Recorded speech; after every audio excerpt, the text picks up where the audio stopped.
আপনি মৃত্যুর পর সর্বপ্রথম যেটা হারাবেন সেটা হচ্ছে আপনার নাম। সবাই বলবে লাশ কোথায়, তখন পরিবার পরিস্বজন বলবে যত তাড়াতাড়ি পারো দাফন দিয়ে দাও, কারণ বেশিক্ষণ হলে গায়ে দিয়ে গন্ধ ছুটবে।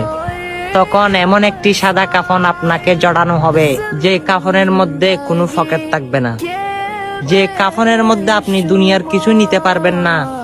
শুধু আপনাকে বরই পাতা এবং গরম পানি দিয়ে আপনাকে গোসল করানো হবে।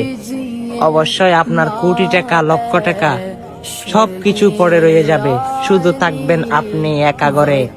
3.5 হাত মাটির ঘরে আপনাকে শুয়ে দেওয়া হবে।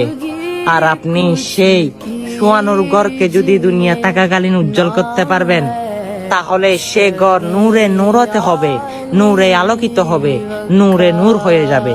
কিন্তু যদি দুনিয়া থাকাকালীন করতে না পারেন, অবশ্যই সেখানে সাপের দর্শন আর শাস্তি আর শাস্তি, হয়তো আপনিও ভাবতেছেন না।